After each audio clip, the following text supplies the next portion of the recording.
गुड़गांव की दूंगी 6 दिन तो होने की नूके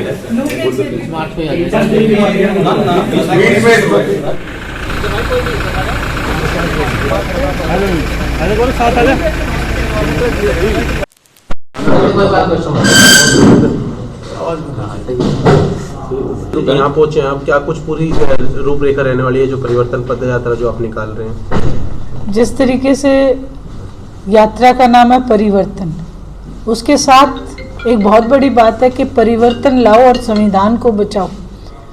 हम चाहते हैं कि भीमराव जी अम्बेडकर जी ने जो हमें आज़ादी दी है, बोलने की आज़ादी दी है, वो बरकरार रहे।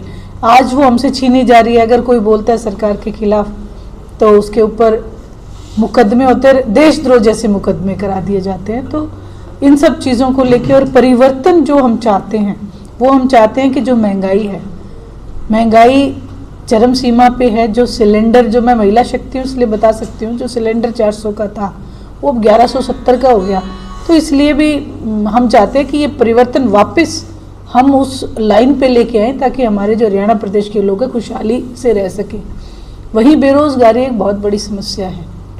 उस बेरोज़गारी के लिए भी हमारी कोशिश है हरियाणा प्रदेश के लिए, गांव-गांव में जाके हम अपनी पार्टी की नीतियों को बताना चाहते हैं। क्योंकि आज तक के इतिहास में जितनी इंडियन नेशनल लोकदल ने नौकरियां दी, इतनी शायद ही कोई पार्टी दे पाई। आदरणीय चौधरी ओम प्रकाश जी चौटाला ऐसे मुख्यमंत्री रहे, सरकार को आपके द्वार लाने वाला पहला हिंदुस्तान के ऐसे मुख्यमंत्री थे जो लोगों की जाके खुद समस्या सुनते थे। आज जो विंडो है, जो सीएम विंडो है, वो उस पर कोई रहता नहीं। अगर रहता है तो कोई उनकी फरियाद सुनता नहीं। आज आपने देखा होगा जगह जगह जो डॉक्टर हैं वो धरने पे हैं, आंगनवाड़ी की महिलाएं इतने दिन धरने पे रही, किसान धरने पे रही। यानी कि किस लिए धरना लगता है? क्योंकि सरकार उनकी सुनती नहीं। इन सब तमाम बातों को लेके आदरणीय अभय सिंह जी चौटाला अपने हरियाणा प्रदेश के एक एक वर्कर से मिलना चाहते हैं, जो उनकी समस्याएं उनको सुनना चाहते हैं।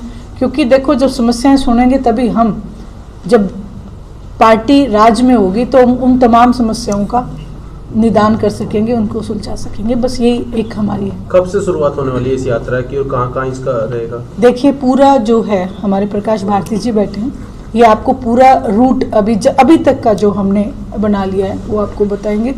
ये यात्रा श्रृंगार गांव से शुरू होगी, जो फिरोजपुर जिरका से, वहाँ से एक बॉर्डर है राजस्थान का, यूपी का, वहाँ से शुरू होगी। आगे प्रकाश भारती जी आपको बताएंगे। जैसे भी नॉन सीरियस पॉलिटिक्स में कैसे देख रहे हो?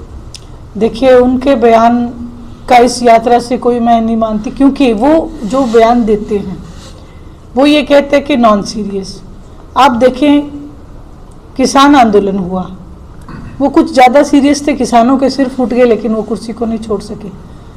वहीं आंगनवाड़ी वर्कर्स हैं, उनके ऊपर पानी की बौछारें की गई, उनको सोचना चाहिए था। वो जिसका नाम लेके राजनीति करते हैं वो कौन है? आदरणीय ओम प्रकाश जी चौटाला, आदरणीय चौधरी देवीलाल जी। लेकिन अगर आप नाम लेते हैं तो आप उनकी नीतियों को भी अपनाएं। मैं ये मानती हूँ कि अभय सिंह जी चौटाला से ज़्यादा सीरियस और दबंग राजनेता हरियाणा प्रदेश में तो कम से कम कोई भी नहीं है। क्योंकि जब किसान आंदोलन था, उन्होंने एक झटके में अपनी एक सीट होते हुए भी अगर कोई कुर्सी छोड़ दे तो वो उसको विश्वास होता है। मैं ये जरूर कहूँगी, चाहे सीरियस हैं चाहे नॉन सीरियस हैं, लेकिन अपने वोटर्स पे, अपने सपोर्टर्स पे उनको एक अडिग विश्वास है, भरोसा है कि वो उन्हें कहीं पे भी हारने नहीं देंगे।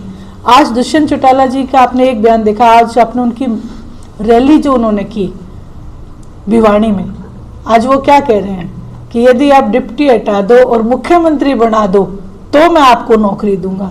ये सब क्या, यानी कि वो किसी के लायबल तो है ही नहीं। आज भारतीय जनता पार्टी के साथ रह के उनके भी लायबल नहीं। तो ऐसे करेक्टर को आप सीरियस कहें या नॉन सीरियस कहें, उनकी इस बात का कोई फर्क नहीं पड़ता। सीरियस हैं कि नहीं है जनता तय करती है, जनता बताती है कि अभय सिंह जी चौटाला आज कहाँ स्टैंड करते हैं। आज इलाके का या कहीं से भी हरियाणा प्रदेश का कोई भी जाता है, वो अपनी बात को रखता है। अगर उनका काम जायज़ है, होने वाला है, तो उसी टाइम फ़ोन करके वो काम करे। तो लोग बताएंगे अभय सिंह जी चौटाला को अभय सत्य है बोलते हैं, नॉन सीरियस तो एक दुष्यंत ही बोलता है, क्योंकि वो खुद उनसे भय खाता है, डर ही उनको उनसे होता है। एक आप भी बोल रहे हैं कि जब अगर इनेलो की सरकार आएगी तो 1500 रुपये आप महिलाओं को देंगे, किस जी। तरीके से सहायता करेंगी वो 1500 रुपये, क्या कुछ इसके पीछे वजह है? देखिए, मैं आपको बताती हूँ, आज जो मौजूदा सरकार है ये सिर्फ लूटने का काम कर रही है। यदि जीएसटी लगाई है, बढ़ाते जा रहे हैं, दूध पे, दही पे, लस्सी पे, पनीर पे, हर चीज़ पे जीएसटी, पानी पे भी जीएसटी है, उसके एवज में ये क्यों लगाई जाती है? सरकारी खजाना क्यों भरा जाता है? कि जन कल्याण की नीतियां बनाएं, जन कल्याण को उससे क्या हम फायदा दे सकते हैं। वैसा कुछ नहीं है। आदरणीय चौधरी देवीलाल जी ने इतनी नीतियां बना के दी, आज तक जन कल्याण की नीतियां सभी उनके द्वारा दी हुई हैं। इसी हम जो महिला शक्ति के लिए कोशिश कर रहे हैं, जिस वक्त ओम प्रकाश जी चौटाला मुख्यमंत्री थे उस वक्त उन्होंने महिला आयोग का गठन भी किया और पेंशन भी सबको दी बराबर, और नौकरियां इतनी निकाली जैसा मैंने आपको कहा।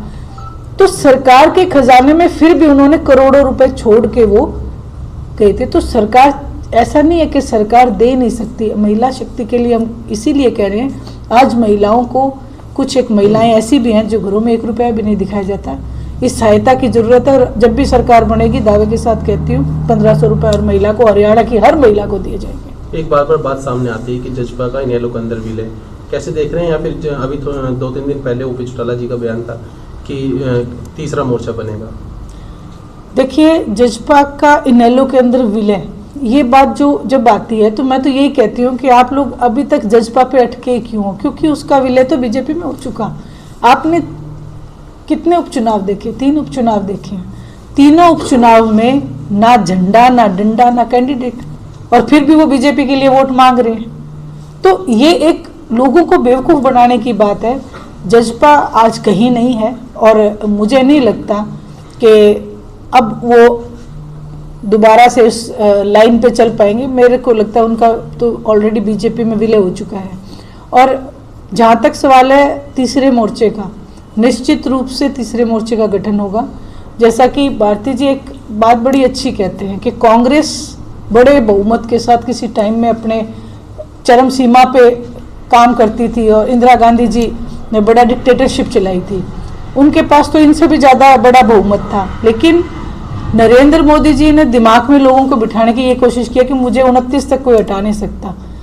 अगर जनता ठान लेगी ना जिस दिन दिमाग में, उस दिन एक दिन नहीं लगेगा, एक चुनाव से ही उनका, आज यूपी में वो चुनाव हार रहे हैं, जहां वो खुद, आज हरियाणा प्रदेश में वो 2 चुनाव हारे हैं, जहां वो खुद हरियाणा, बीजेपी में हरियाणा की सरकार है।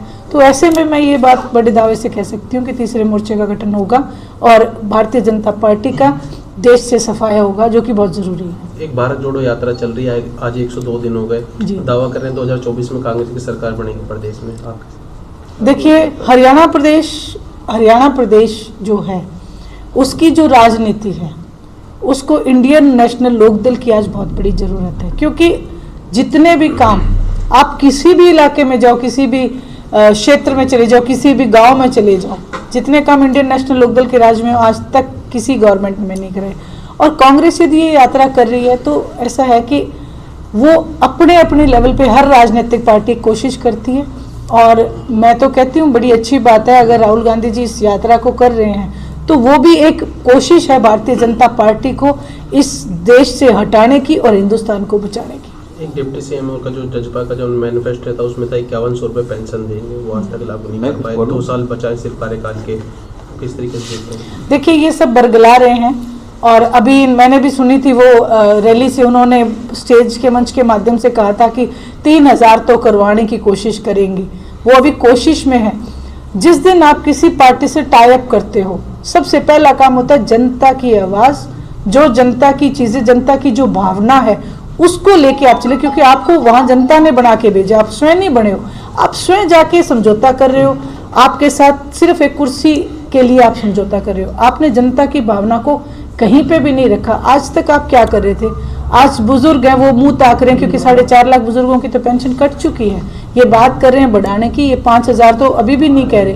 ये सिर्फ लोगों को झूठ बोलने की बात है। और मैं तो यही कहूँगी, हरियाणा प्रदेश की जनता अब इन झूठों से बचे और इंडियन नेशनल लोकदल के साथ आए। एक गठबंधन सरकार परीक्षार्थियों को उन्हीं के क्षेत्र में भी एग्जाम सेंटर की बात कर रही थी, उसके बावजूद दूर दूर सेंटर पड़ते हैं अभी। देखिए, गठबंधन सरकार भारतीय जनता पार्टी से भी बड़ा झूठ बोलते हैं। भारती जी ने अभी बताया कि झूठ में वो 100 के 100 नंबर लेके आ सकते हैं, लेकिन सच का वो सामना कहीं पे भी नहीं कर सकते। आज अगर जनता के बीच में जाते हैं, उन्हें जवाब देना पड़ता है। ये जो रैली की है भिवानी, इसमें लोगों ने उनसे जवाब मांगा है कि हमारी पेंशन कहाँ है। तो ये सब चीज़ें हैं जो जनता अपने आप समय आने के ऊपर जब वोट डालेगी, वो अपने अधिकार का जब सही इस्तेमाल करेगी तो उनको जवाब दे देगी।